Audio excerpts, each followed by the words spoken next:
Hello friend, नमस्कार। स्वागत है आपका आपके अपने चैनल SKM बिजनेस सॉल्यूशन पर। आज हम लोग एक बहुत ही महत्वपूर्ण टॉपिक पर बात कर रहे हैं। यह टॉपिक है बैंक अकाउंट होल्ड। ठीक है, बैंक अकाउंट होल्ड की समस्या अभी बहुत ज़्यादा अकाउंट में देखने को मिल रही है। बहुत सारा मेल भी आया था, मैसेज भी आया था, तो उसके रिगार्डिंग जो है यह वीडियो हमने तैयार किया है। ठीक है, इससे पहले भी एक वीडियो हमने इस टॉपिक पर बनाया है। अगर आपको वह वीडियो देखना है तो निश्चित रूप से हम उसका लिंक जो है आई बटन पर डाल देंगे, इसके बाद इंड स्क्रीन में डाल देंगे। दोनों जगह से आप उसको देख सकते हैं। ठीक है, तो उसमें हमने बैंक अकाउंट होल्ड के क्या क्या कारण हैं, उन सारे कारण को भी दिखाया है। ठीक है, और उसका प्रॉपर सॉल्यूशन भी बताया है।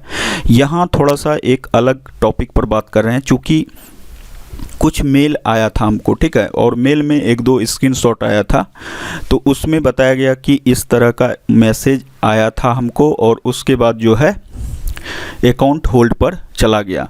तो उसका क्या सॉल्यूशन है, इसी के विषय में बात करेंगे। ठीक है, अगर वीडियो पसंद आए तो निश्चित रूप से लाइक कीजिएगा, चैनल को सब्सक्राइब कर सकते हैं। तो चलिए आगे बढ़ते हैं वीडियो में।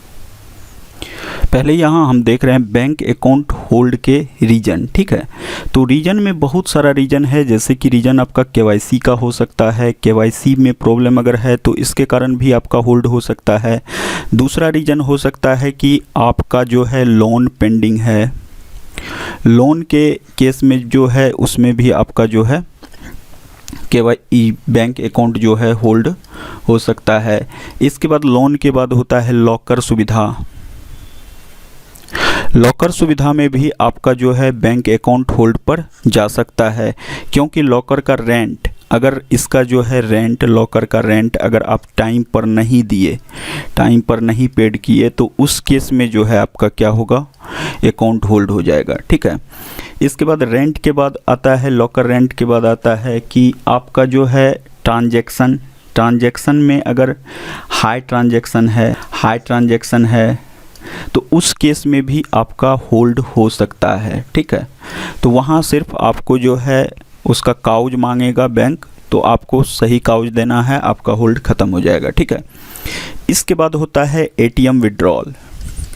तो ATM विड्रॉल में क्या होता है कि अगर आपका ATM का कुछ क्रेडिट बन गया है, जैसे कि अगर आपके अकाउंट में 5,000 है, ठीक है, और आपने गलती से 6,000 रुपया डाल दिया उस समय जिस समय आप निकासी कर रहे हैं, और आपका 6,000 रुपया निकल भी गया, 6,000 रुपया आपको मिल गया, तो इस केस में 1,000 रुपया का डिफरेंस आया। 5 ही था और 6 आप निकाल चुके हैं, तो यह 1,000 रुपया जो है आपको बैंक को जमा करना होगा। ठीक है, बैंक को जमा करना होगा, और इसका कुछ टाइम पीरियड होता है। अगर सही टाइम पीरियड पर आप पैसा जमा नहीं किए तो इस केस में भी आपका क्या होगा, होल्ड हो जाएगा। ठीक है, तो ये सारा प्रॉब्लम जो है होल्ड का है। अब इसके सॉल्यूशन के विषय में बात करते हैं, लेकिन यहाँ जो है आज हम लोग मुख्य रूप से KYC के विषय में, KYC होल्ड के विषय में बात करेंगे। ठीक है, क्योंकि यही मैसेज हमको आया था, एक नहीं बहुत सारा यह मैसेज आया था KYC के बारे में। ठीक है, और बहुत लोगों ने स्क्रीनशॉट भी भेजा था। तो ऐसी समस्या जो है खास मेरे साथ भी आई थी, तो हम अपना स्क्रीनशॉट आपको शेयर कर रहे हैं और इसमें बता रहे हैं कि किस तरह से हमने उसको सॉल्व किया था। ठीक है, तो चलिए पहले हम आपको स्क्रीनशॉट दिखा देते हैं और उसमें क्या प्रॉब्लम था, उसका क्या सॉल्यूशन लिया हमने, वह भी दिखाएंगे। ठीक है, तो चलिए वीडियो में आगे बढ़ते हैं।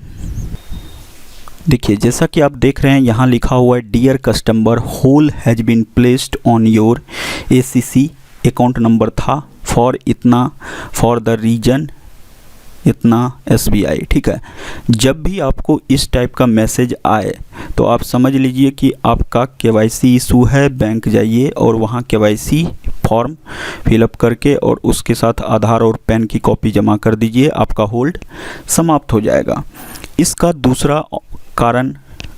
दूसरा मतलब सॉल्यूशन यह है कि आप अगर नेट बैंकिंग यूज करते हैं तो नेट बैंकिंग में आप लोग पैन कार्ड अपडेट कर सकते हैं, और पैन कार्ड जैसे ही वहाँ अपडेट कीजिएगा आपका यह KYC वाला प्रॉब्लम जो है सॉल्व हो जाएगा। तो यह दो सॉल्यूशन है इसका, खास करके जब इस टाइप का मैसेज आपको भी आए तब, ठीक है। अब देखिए एक और मैसेज आया था, यह था लिखा हुआ dear customer hold has been placed on your ACC for इतना amount for the reason KYC other SBI, ठीक है। तो यह भी देखिए KYC का इशू है, तो यहाँ भी आपको KYC सबमिट करना होगा, अब तब जाके आपका जो है होल्ड समाप्त हो जाएगा। जब अकाउंट होल्ड हो जाता है तो उसमें आपका जो है ट्रांजैक्शन इफेक्टेड होता है, आप उससे पैसा नहीं निकाल सकते हैं। तो इस केस में निश्चित रूप से इस होल्ड को समाप्त करवा लीजिए, इसके बाद जो है आपका पुनः ट्रांजैक्शन जैसे पहले होता था वैसे होगा, ठीक है। तो यह दो टाइप का अगर मैसेज आपके पास भी आ रहा है तो आप निश्चित रूप से समझ जाइए कि आपका KYC प्रॉब्लम है। इसको अगर घर बैठे सॉल्व करना चाहते हैं तो आप लोग नेट बैंकिंग का उपयोग करके वहां से KYC सेक्शन में जो है आप अपना पैन कार्ड अपडेट कर सकते हैं, अपलोड कर सकते हैं, उसके बाद आपका यह प्रॉब्लम सॉल्व हो जाएगा, ठीक है। और वैसे आपको ब्रांच जाना होगा और ब्रांच में आधार की कॉपी, पैन की कॉपी अटैच करके सबमिट करना होगा ब्रांच मैनेजर को, या जो भी वहाँ अधिकारी होंगे, जो भी कर्मचारी होंगे उनको सबमिट करना होगा। उसके बाद आपका होल्ड समाप्त हो जाएगा, ठीक है। बस आज यही एक जानकारी थी। अगर वीडियो पसंद आए तो निश्चित रूप से लाइक कीजिएगा, चैनल को सब्सक्राइब कर सकते हैं। चलिए मिलते हैं नेक्स्ट वीडियो में, तब तक के लिए बाय बाय, जय हिंद।